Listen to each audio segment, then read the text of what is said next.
Welcome to the SARE Ladies Podcast, the sister brand of Subtle Asian Real Estate, where our mission is to get more people that look like us participating in the real estate industry. We invite experts to not just talk about real estate, but also about our unique identity as Asian women and the cultural values that shape who we are as investors. I'm Anita Wong. And I'm Tiffany Lee. We're both real estate agents and investors based in the Bay Area and New York City. Whether you're a seasoned real estate pro or just starting out, there's something for everyone here. So pour yourself a glass of wine or boba tea and join us as we celebrate the achievements and unleash the untapped potential of AAPI women in the real estate industry. Welcome to the SARE Ladies Podcast.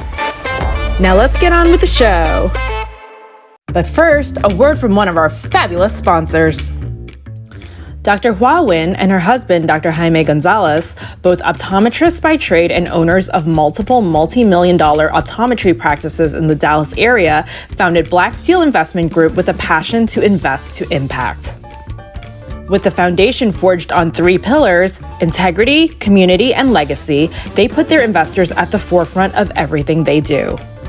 The couple are both seasoned, full-time, multifamily investors, syndicators, and asset managers who, together with their investors, have invested in over 6,900 units as general and or limited partners in Texas, Arizona, Florida, and the Carolinas, with total assets valued at over $480 million. Juan and Jaime are always working to find new investment opportunities for their investors. The couple enjoys traveling the world for delicious food and interesting cultures with their 8-year-old daughter Athena and have a puppy named Coco Ollie. Now on to the show.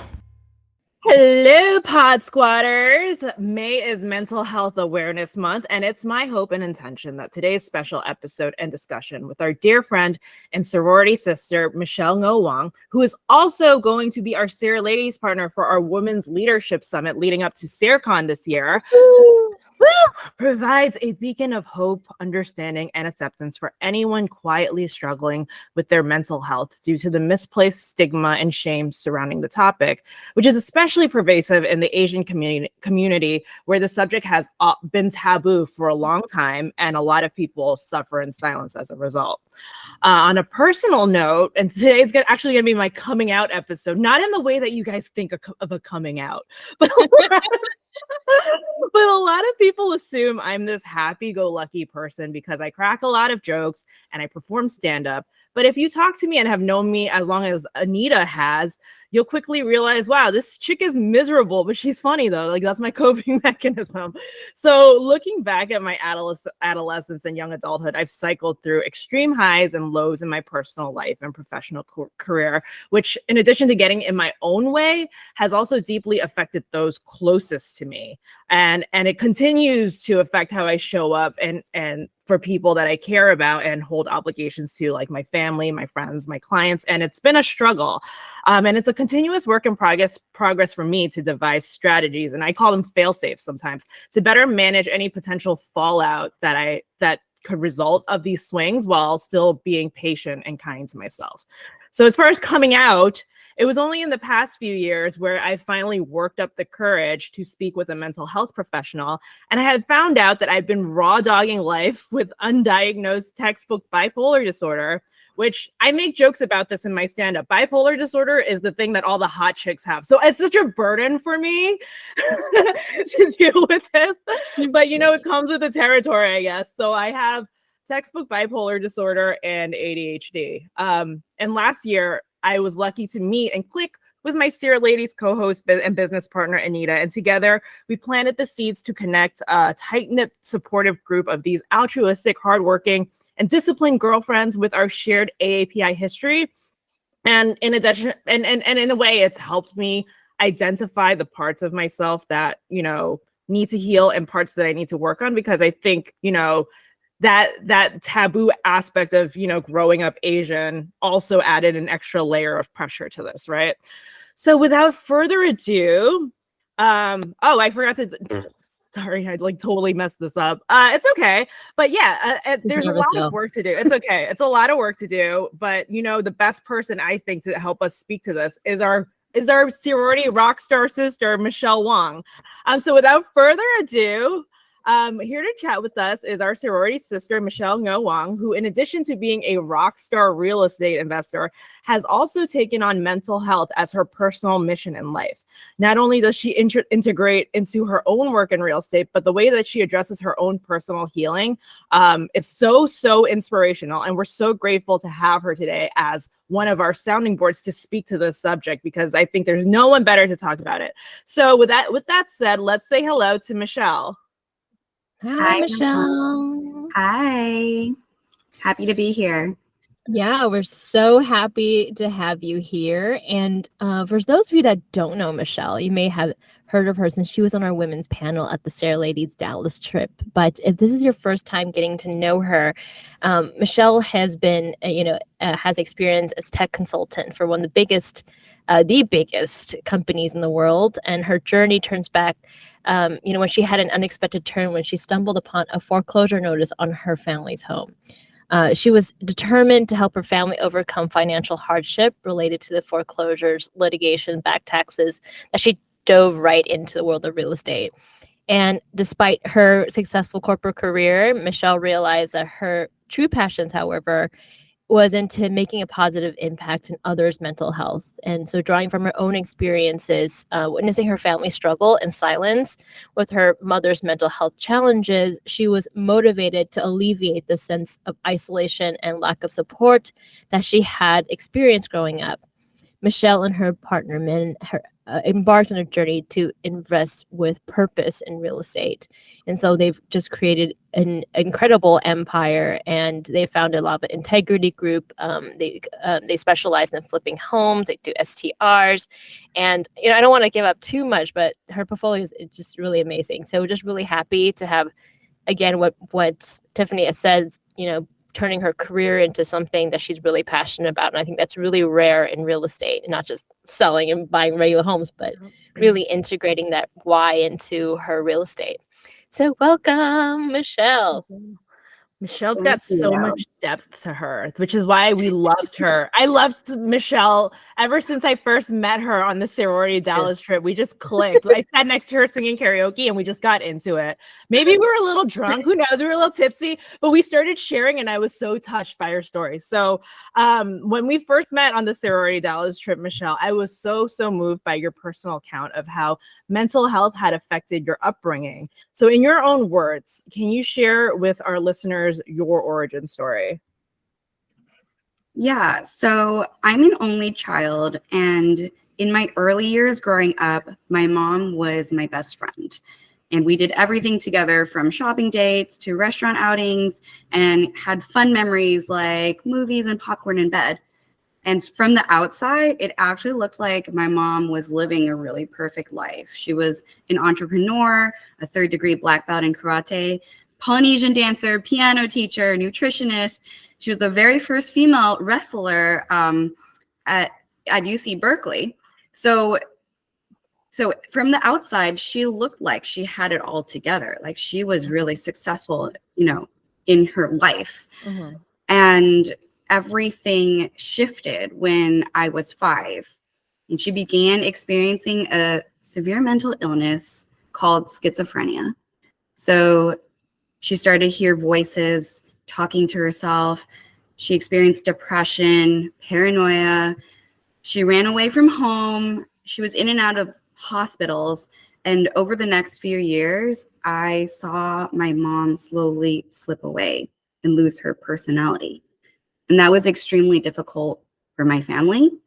For me, my upbringing, and as an only child, some days felt like a nightmare that would not end.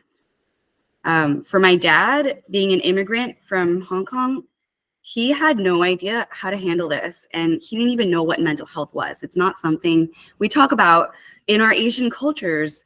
And the way that Asians traditionally deal with mental health and trauma is they often suffer in silence. I know, Tiffany, you mentioned that, right? Yeah. It's that stigma. We keep things behind closed doors. We avoid talking about difficult topics. And my dad really took this to the extreme. He didn't ask for help. He didn't share what was going on. He just dutifully took care of my mom, tried to manage her business, He took care of her aging parents. He took care of me at the same time. He tried to pile everything onto himself, and it was a major burden. But what he didn't realize was when he piled everything on and he wasn't taking care of himself, he could also break from all the stress and pressure. And that's what happened. And when he broke, he shattered. My dad went into severe depression when I was in high school. And that was really hard because I couldn't understand what was happening. He was a pillar of strength and somebody that we could rely on. And then suddenly he was gone. So for me, seeing that was really hard as an only child.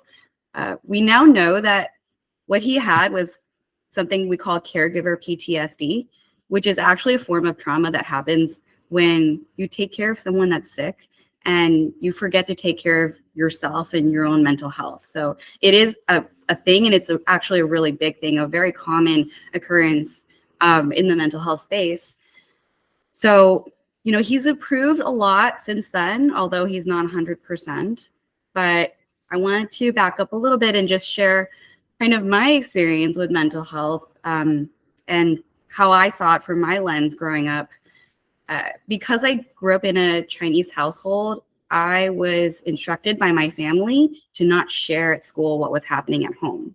There was a huge stigma around mental health at the time, and they were really afraid of the backlash that I would get from others knowing about, my mom's mental illness and what was happening. And again, like sweep it under the rug kind of mentality, right? I'm not sure why, and I decided not to listen to them. So I was 8 when I went to school, and I just decided, I think it was something about like not being able to keep secrets at the time, but like I went to school and I shared with my good friend at the time about my mom and her illness. And I asked her to promise not to tell anyone. She agreed. What happened after that is she went behind my back and told everybody in our grade. And that year, I was teased and bullied from people in my school about my mom. Kids asked me if my mom was crazy, if I was going to be crazy. And it was an extremely scary and traumatic experience because that taught me, like, no, it's not safe to share. It's not safe to talk about mental illness. And from that moment, actually, I decided to never share about my mom's illness again. And this secret, actually, I kept with me all the way until I was 18. So I didn't even tell like my partners, people I was dating, my best friends, I didn't even tell them. I kind of just vaguely would say like, yeah, my mom is sick, she's not well. But it was a secret that I held very tightly with me because of what happened in elementary school. And it wasn't until I was 18, I finally decided to share with my best friend of many years about my mom. And I was scared what her reaction would be. But she was surprisingly nothing but supportive and kind about my news. And she even went to the extent of signing us up for a volunteer organization called National Alliance on Mental Illness, NAMI. And we both started volunteering there together. And once we started to volunteer there, that's when my healing journey started. And I had no idea that this would bring me healing, but it did, because the secret about my mom that I carried with me all the way until I was 18 was actually physically heavy. Like it would weigh on my chest. I could feel it in my shoulders anytime I talked about the topic. It actually like took a toll on my body. And so as I started to share in the organization with NAMI, I physically started to feel a weight lifting from me. And it was really, I was like, whoa, what's happening? How come I feel lighter? And as I shared more and more, the weight got lighter and lighter. And I was healing myself through sharing and unpacking my painful experiences of my childhood. And as I listened to other people's stories and we all shared stories, with each other and NAMI, there's a lot of time to share and support each other. I realized how many other people had relatable experiences to mine. And it really opened my eyes to how the stigma of mental health has prevented so many people from opening up and healing. Because as I go along with my mental health journey and I share, it's almost like every single person I share my story with, they either know somebody, they themselves, they have a family member, a friend that is dealing with mental health, but it's something we don't talk about.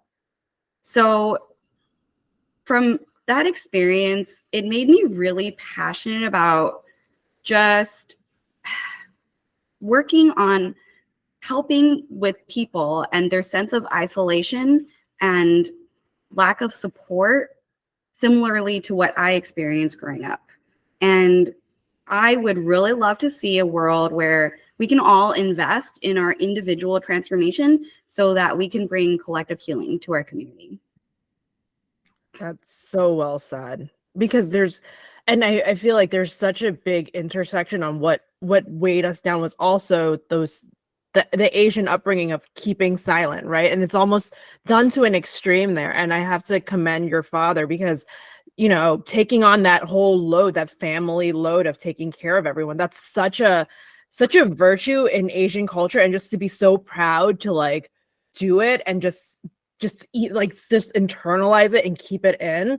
That's like a pinnacle of, traditional Asian values. So in a way, us talking about it probably makes the older generations a little squeamish, right? They're just like, oh, why do you guys? But they don't. But I think in a way we're cycle breakers, right? Because it's almost like setting them free and kind of like healing backwards too, which I think is so beautiful. I'm like tearing up listening to your story and talking about it. Like it's a big healing thing.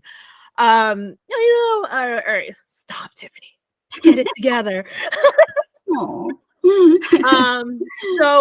So you moved to Hawaii, right, during the pandemic, and you're currently in the process of taking steps towards your big mission, your big why, right? And you're building a wellness retreat, which is so great. How is that coming along? And what kind of reach are you aiming for in that capacity?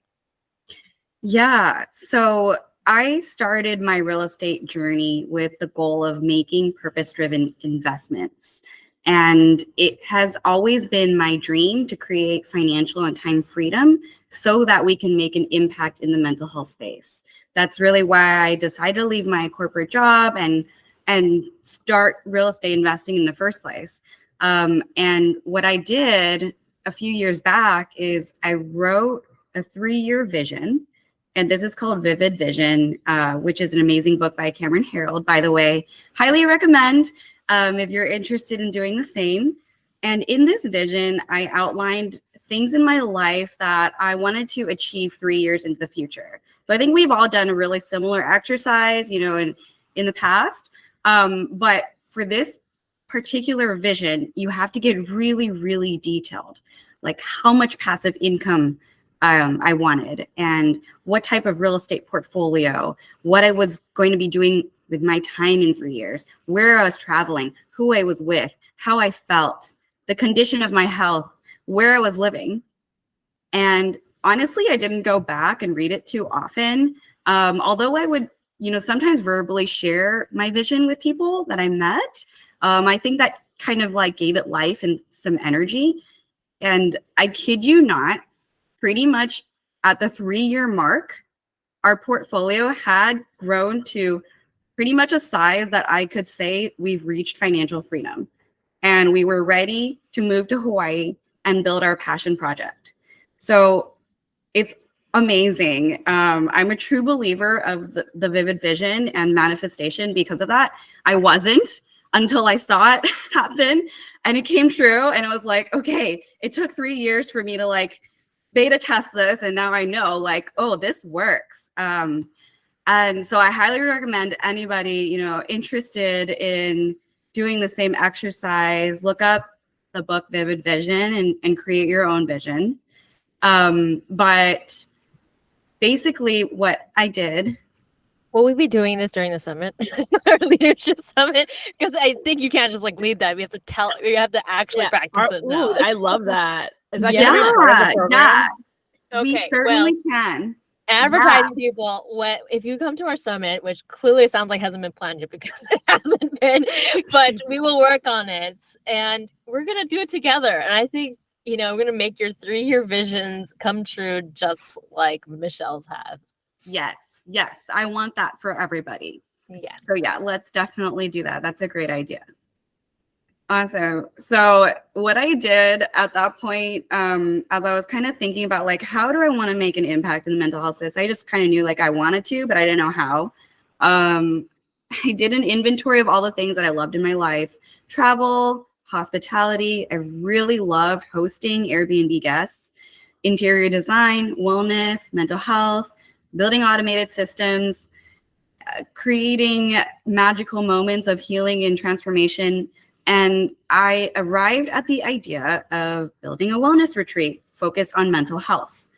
I had already went to a bunch of wellness retreats myself. I found so much value in them, and they've been really instrumental in my personal growth, but none of them actually focus on mental health. That's what I was seeing. And so that's what I want to do here, is to create a wellness retreat with an emphasis on mental health. And I thought, why not build it in the most beautiful place on earth, Hawaii? Still in the United States, but feels like a different country, surrounded by nature, by ocean. And if you've ever been to Hawaii, there's just like a healing energy when you arrive on the island. It's a really sacred place. So it's a special place to be, to build this retreat. And building the retreat has not been an easy road and continues to not be, but that's okay. I know I was taking the road less traveled when I decided to embark on this journey.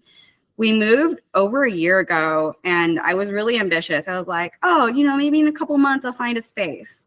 It took me an entire year to find the space. And meanwhile, like, we were paying for rent and I was like, when is this going to happen? None of these properties are matching my vision, and the ones that we put offers out on, we were getting overbid.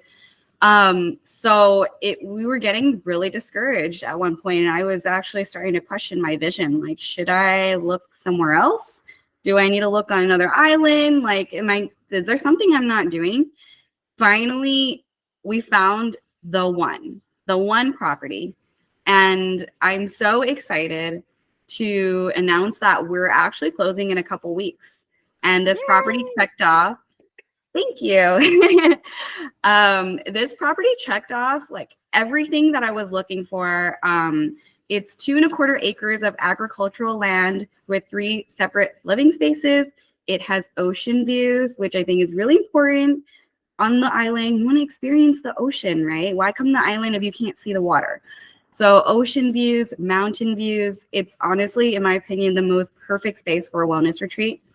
And on top of my plans to do an active business with this wellness retreat, I also had to put my investor hat on, and we've strategized a way to maximize this property by performing a BRRRR to rehab it, force appreciation, and do a cash out on a refi within year 1. So a little bit about the space. It holds up to 12 guests overnight, and the vision is really a sanctuary and a safe place where people who are experiencing stress or burnout or want to experience personal transformation can really just escape their day-to-day, the hustle and bustle of daily life, away from their phones, their work, distractions, and just immerse themselves in their own healing and their own wellness. Because there's just something really powerful when you like go away for a few days and you're fully focused on yourself and your healing. So for the program, I'm actually partnering with psychotherapists to create something that really nurtures all 3 pillars to make us thriving human beings: mind, body, and soul. So the goal is for our guests to really deepen their understanding of themselves learn how to process emotions and identify what's holding them back and what sort of new identity they want to step into. I think that's what we all deal with, and we can all use a little bit of that. But most importantly, what I'm really hoping is for us to be able to create a community, to connect, to share and support each other through this journey, even after leaving the retreat. And I think SARE Ladies has done just that, right? That's the premise of SARE Ladies is for you guys to create a sense of community, a belonging, to let people know like they're not alone. Hey, join us, sis. Like we got you, right? So really similarly with this, I want people to feel like they're being held and seen, and that you're not alone. You can get support on your journey and your healing and transformation. That's a hope is the goal of fostering a sense of belonging, where people from all different walks of life can transform into thriving human beings with a sense of purpose. And we'll be hosting these retreats once a month.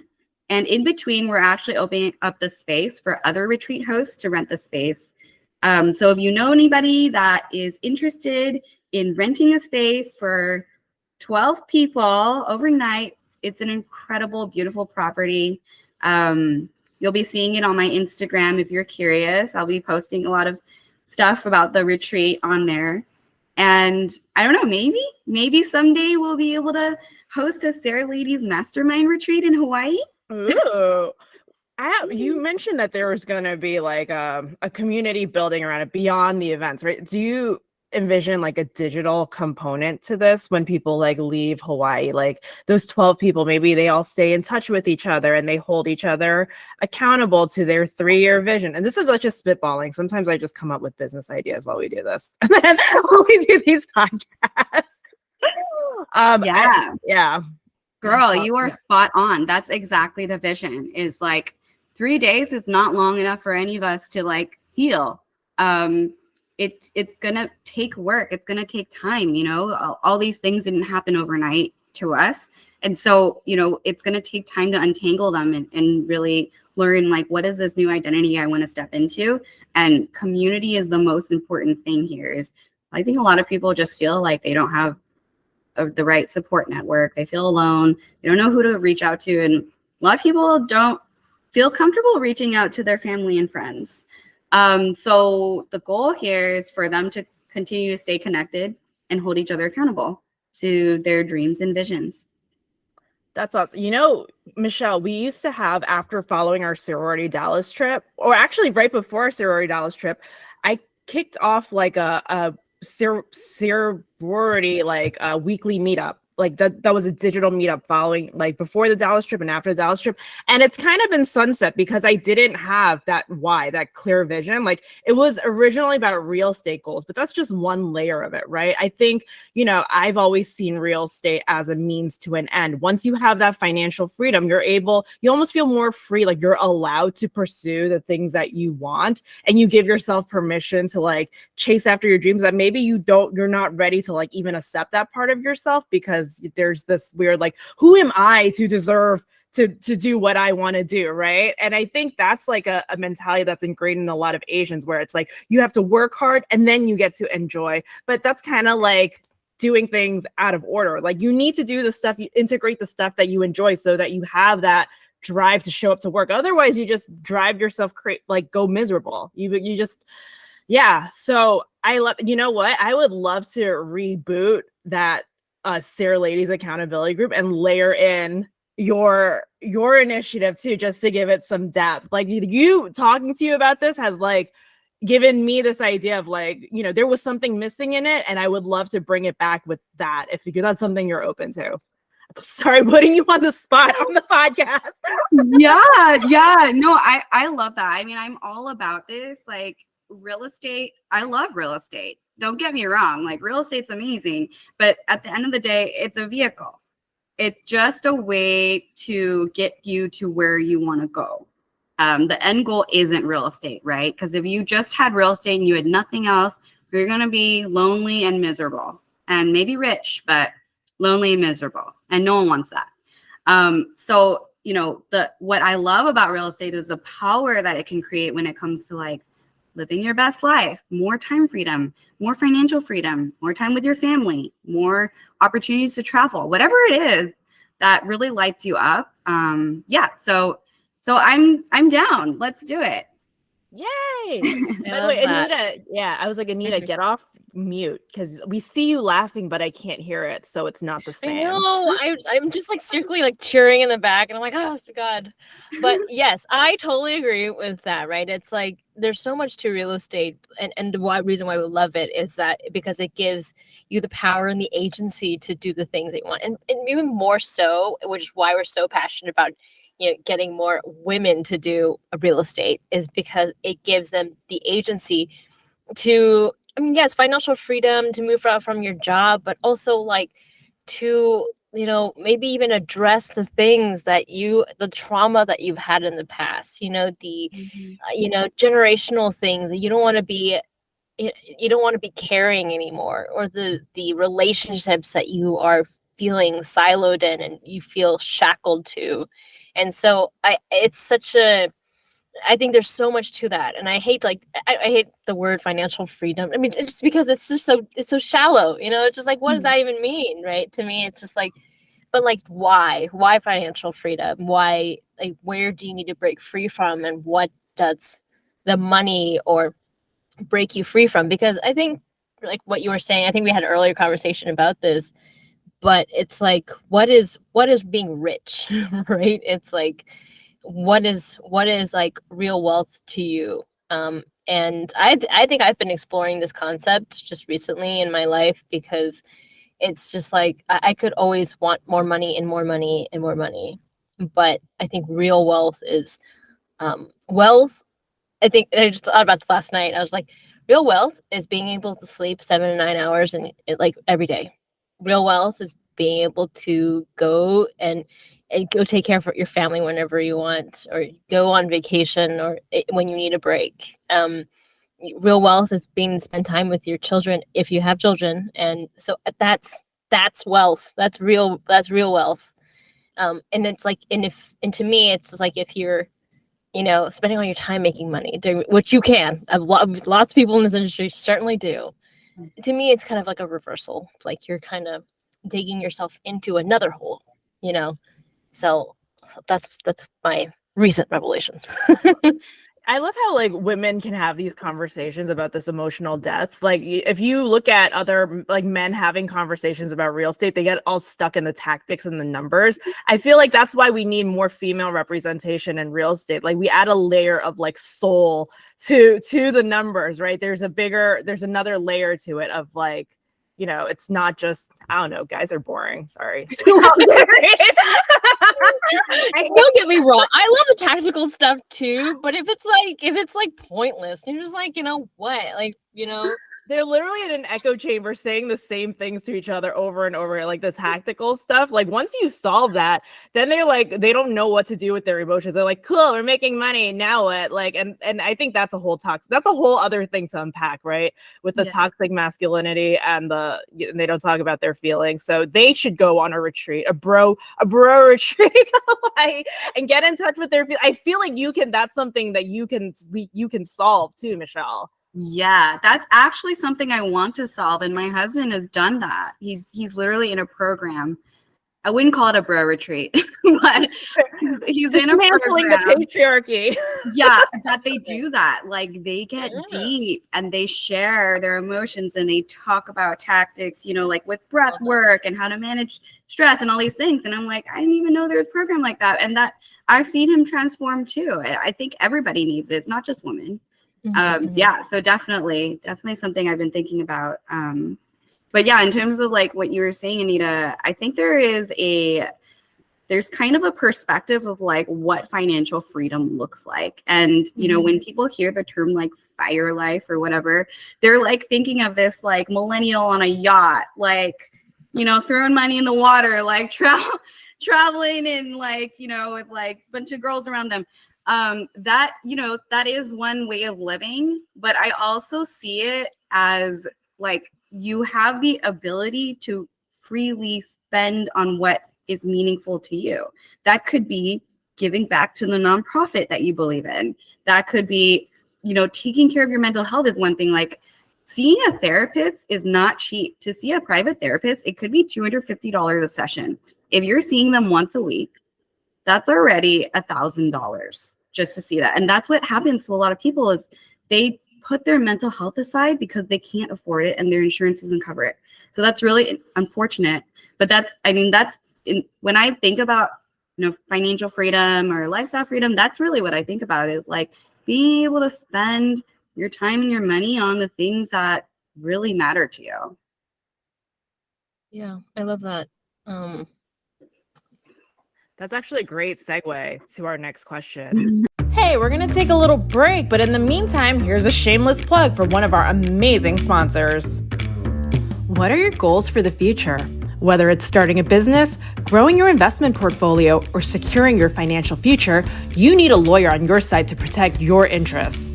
With their expert knowledge and years of experience, a lawyer will help you navigate the complex legal landscape and ensure that your interests are protected every step of the way. So why wait? Start planning for your future today and contact the law office of Ronald Rohde. They will help you reach your investment goals. Trust us, your future self will thank you. Now on to the show. So creating this life that you want for yourself, it involves a lot of, self-reflection. So what are some non-negotiable self-care steps that you take to maintain your mental health so that you can accomplish these goals? Yeah, I think the first thing I always remind myself and everybody around me is self-care is not selfish. You should always put yourself first. And I think people might hear this all the time, but I always go back to the oxygen mask example. When you're on the plane, they tell you to put on your mask before you can help the people around you. And it's literally the same with mental health, because if you are not taking care of yourself, you can't show up for anybody else. And especially in our culture, with AAPI culture, we have this sense of duty and responsibility, and it's kind of ingrained in us to put our family and other people first.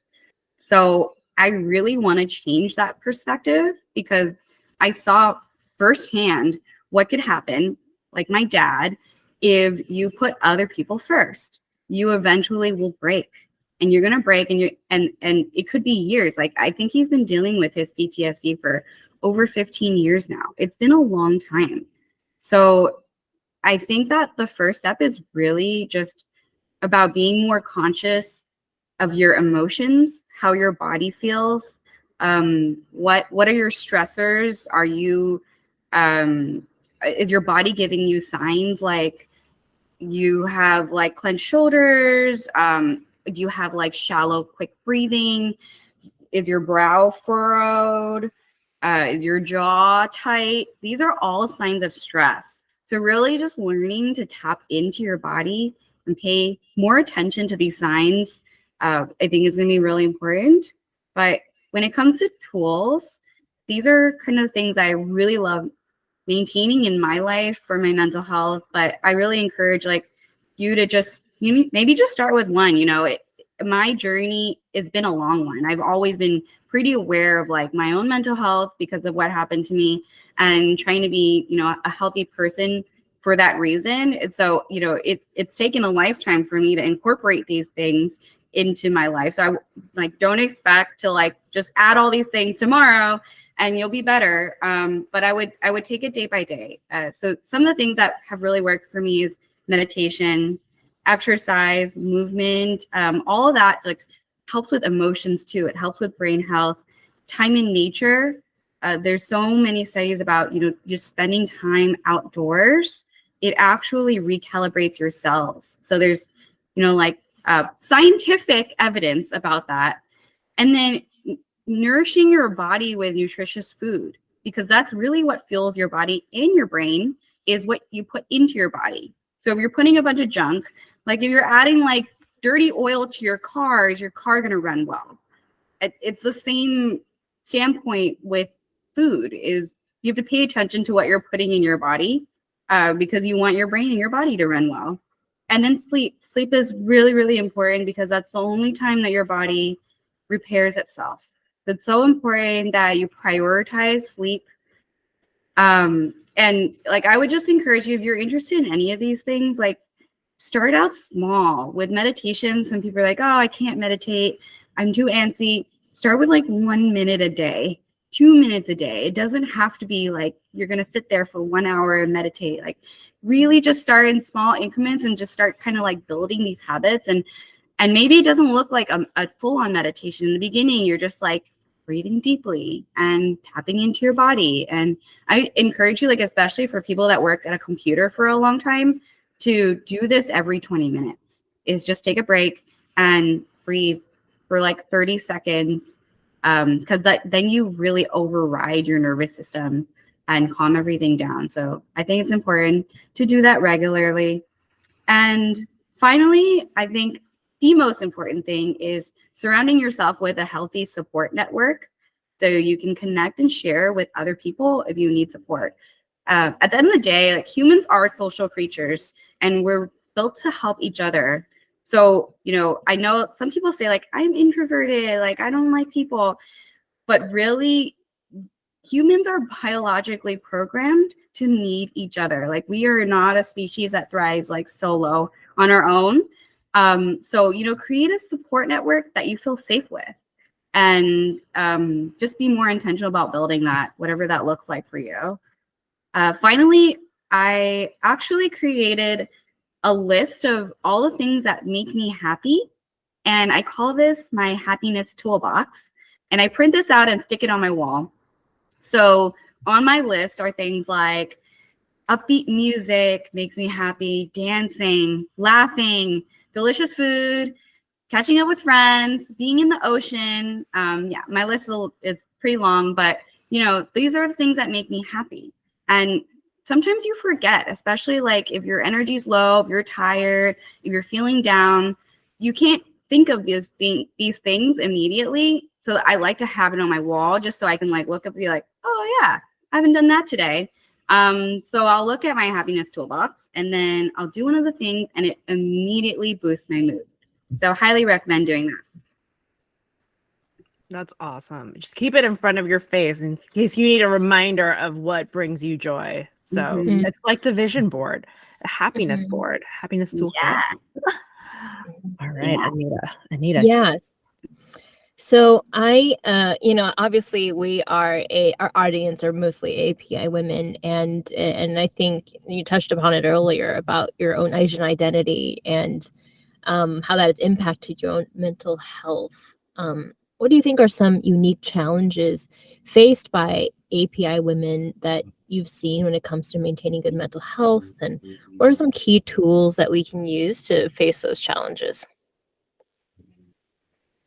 Yeah, I definitely think for API women, a lot of us deal with a cultural clash between our immigrant families and our Western upbringing.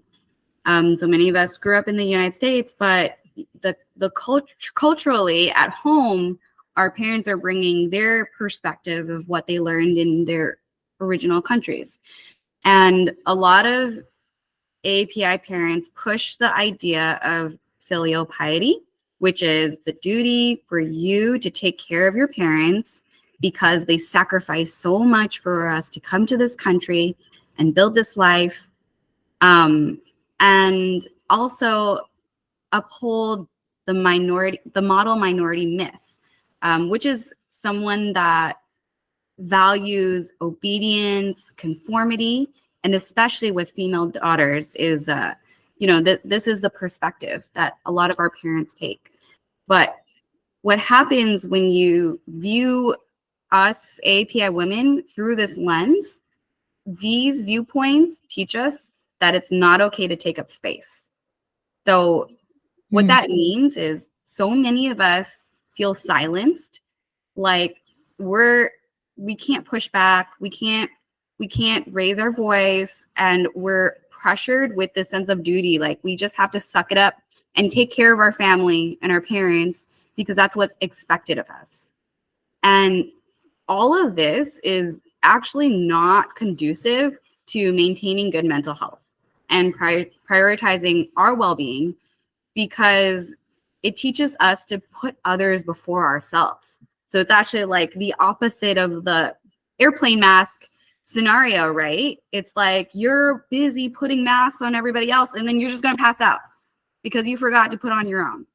And so the way I see this is, like, for many of us, it's a story. It's a story that our previous culture, our original like Asian culture has created for us, but we didn't have a choice. Coming into this world, we didn't decide like that's going to be my story. Now it's what everybody else defined for us, is like, no, this is your story. You're going to be a dutiful daughter and take care of the family and, be quiet and not cause a scene and do your job.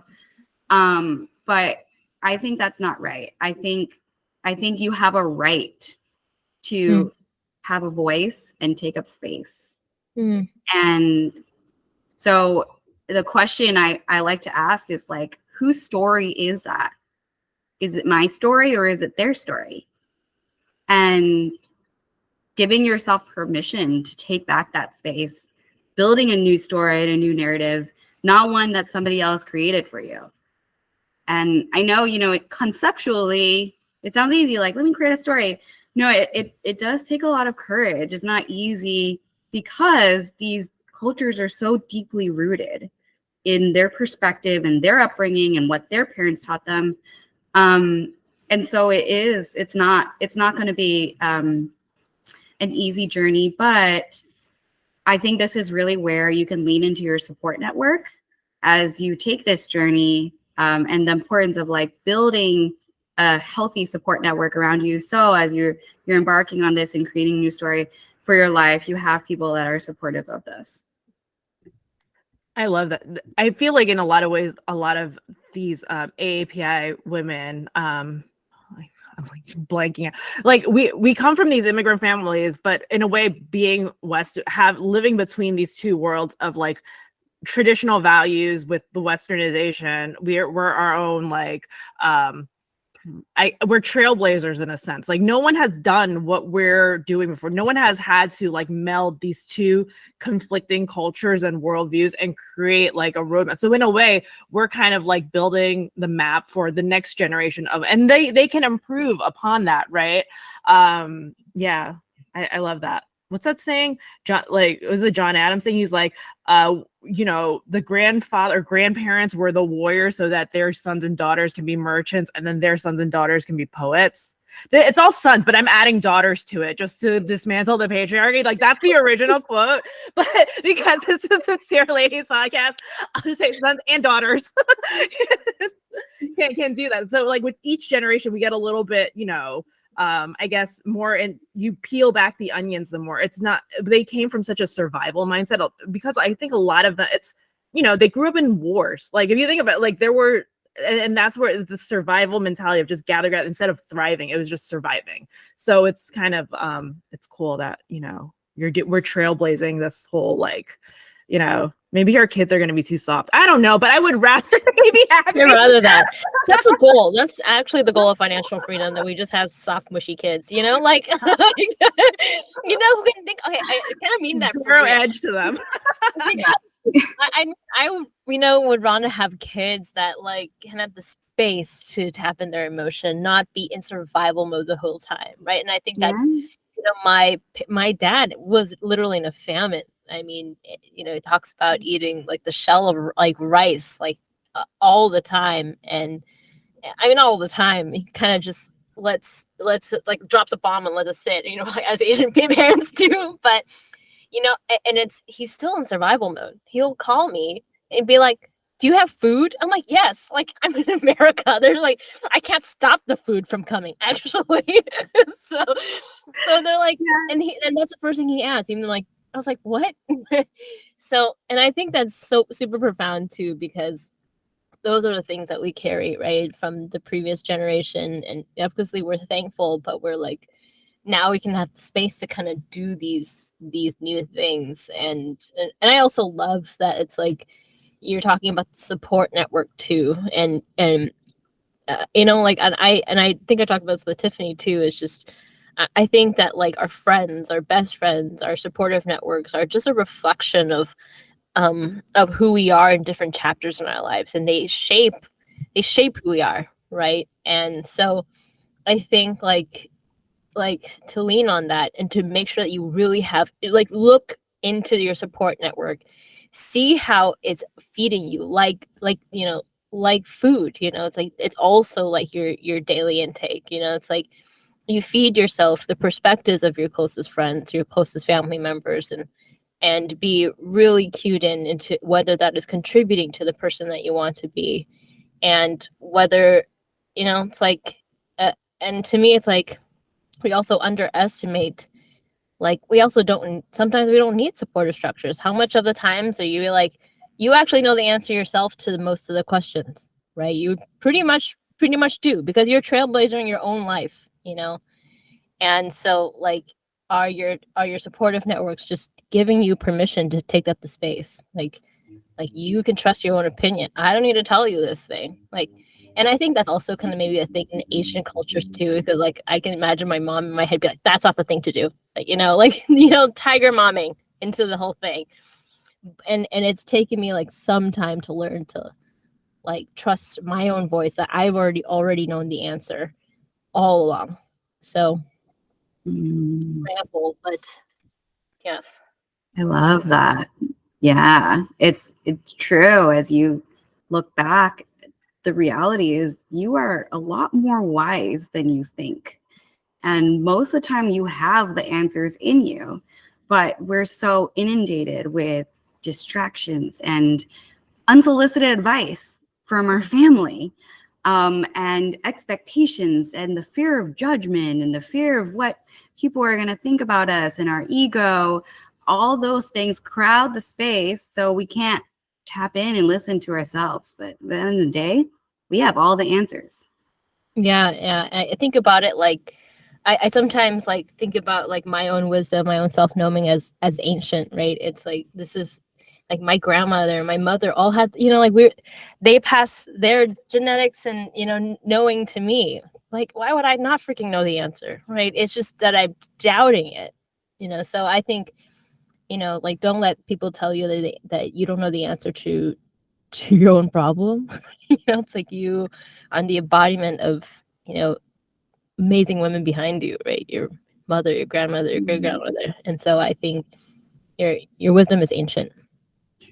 I love that advice, because I think like, so many people, when they are thinking of support network, they're thinking like, oh, I need to have answers. If someone comes to me and they have a problem, like, I need to start solutioning for them. Let me give them suggestions.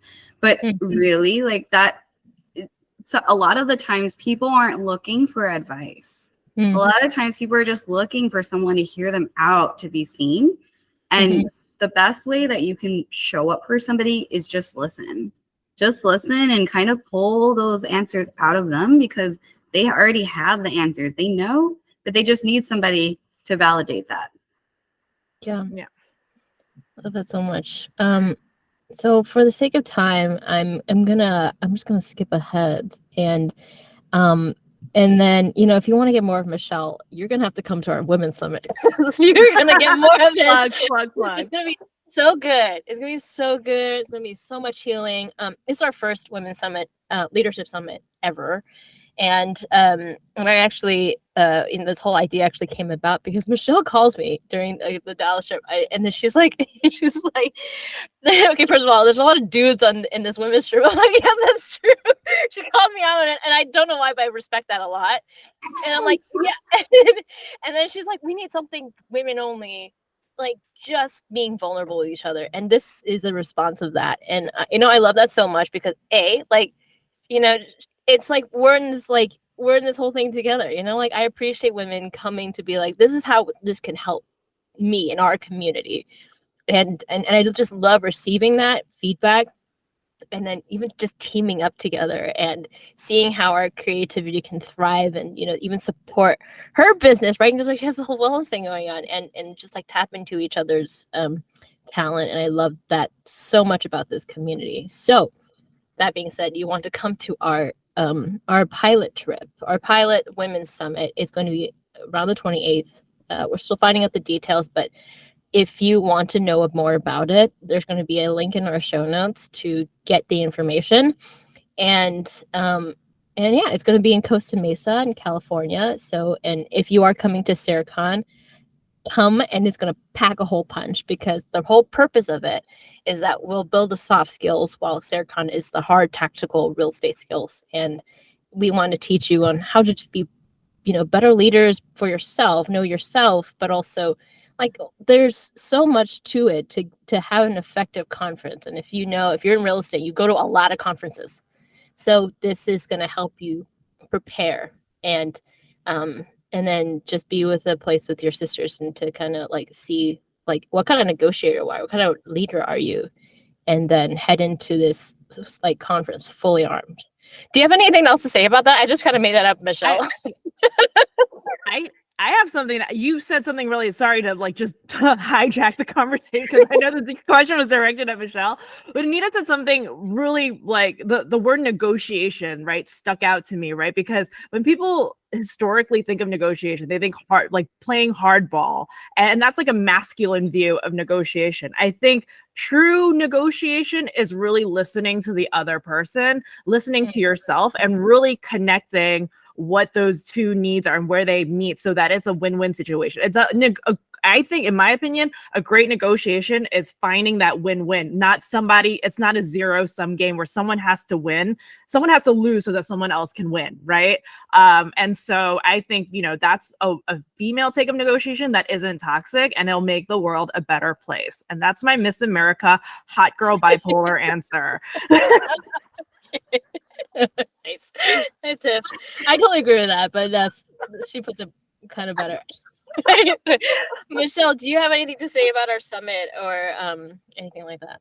Yeah, I love that. I love the idea of creating win-wins, because I think, like when you think of like sales and people negotiating, like one person is winning, which means the other person's losing. And how is that conducive to a long-lasting relationship? And in the real estate space, it's a pretty small space. You'll find, the longer you are in this space, especially with like something like SARE, where it's like Asians in real estate, it's a small community, right? And you don't want to burn those bridges. So it is, really key to learning, like, how do we create these win-win situations so that we can continue with these lasting partnerships and still like run into that person at SARECon, still run into that person at these meetups or these events, and feel good about the decisions that we made. So yeah, definitely love that. And I just want to share, like, I'm so super excited about this summit, to be partnering with SARE ladies on this. We've created this program to specifically address the challenges of AAPI women, not just in real estate, but also in our personal lives. And I think that's something we don't spend enough time talking about. You're going to go to SARECon and you're going to get these like technical skills. We're going to talk numbers. We're going to talk like deal analysis and all these other things. So you'll get that there. But at this summit, we're going to be covering things that we hope can be supplemental to you and what you're going to learn at SARECon, like maximizing high performance. What do high performers do? Negotiations. When you're the only female in the room, what do you do? If you're the only person of color in the room, what do you do? So we'll be talking about all those things. And also, I've incorporated self-care exercises in the program, so you can experience a small sample of what my wellness retreat will be. And just at the end of the day, I think it's just going to be so amazing for us to really bond and create a sisterhood, because at the end of the day, that's what we all crave, is being seen, connecting deeply with other women and supporting each other, not just on our real estate journey, but also on our life journey. So I would really love to see you ladies there. Yes. Okay. Well, before we go, how can our listeners find you? Yeah, so the best way to find me is on Instagram. My Instagram handle is MisoSF, MISO S as in Sam, F as in Frank, like San Francisco. Or you can email me at michelle@lavaintegritygroup.com. And I think it's going to be in the show notes somewhere. I'm assuming. It will be. Okay. Yes, Sure. Okay, cool. Yeah. Thank you so much for being here. We're so lovely to have you. And again, thanks, Michelle. One more, Michelle. You gotta come to the summit. You made me cry like 5 times on this podcast. I was gonna say, I was like, "Are you tearing up over there? What's going on?" I had to hide my camera. I was like, I didn't want to call you out. I was like, "You're gonna have in a moment." I saw Anita's face. I was like, I should probably hide my camera, but I was like, should just look your work. I had no idea. Oh my gosh. Well, thank you. It's been a complete honor. I really, really appreciate both of you, and what you're doing here is so powerful. So super grateful to have a chance to share my story and talk to you ladies. Love it. We will see you in California, Michelle. Yes. SARECon. Lady Summit. All right. Thanks, Michelle. Thank Bye, guys. you. Bye. Attention, all trailblazing women. Are you ready to level up your leadership game and make a lasting impact? Since the recording of our podcast with the fabulous Michelle Ngo here on SARE Ladies, we have officially released the date of our Women's Leadership Summit, happening July 27th to the 28th this year in Costa Mesa, California, in conjunction with SARECon. Join us for an empowering event packed with inspiring speakers and interactive workshops designed to supercharge your soft skills and prepare you for your upcoming real estate events. You'll connect with like-minded women from around the country, sharing stories, experiences, and strategies to shatter the bamboo ceiling and change the world together. We've got an incredible lineup of speakers, including trailblazers like Christine Chow of Texas Urban Realty, Gina Shin of Fractional and Shin Equity Partners, Jenny Locke of Zen Coast Homes, and many more amazing women who are going to share their personal journeys and challenges to teach you the techniques they learned to be successful in the world of real estate. Plus, you'll have the opportunity to join smaller breakout sessions where you can learn practical skills and strategies to level up your own life and career. So, are you ready to ignite your inner fire and unleash your full potential? The Women's Leadership Summit 2023 is the event for you. To get tickets, click on our show notes linking to the Eventbrite. Hurry up, tickets sell out fast. See you there, ladies. Thank you for tuning in to the SARE Ladies podcast hosted by Anita Wong and Tiffany Lee. Special thanks to Subtle Asian Real Estate, LLC, our parent company. If you enjoyed our show, please leave us a review or follow SARE Ladies on Spotify and Instagram at Subtle Real Estate. You can also click on our show notes to subscribe to our newsletters to stay on top of our news and upcoming events. Until next time, Pod Squatters.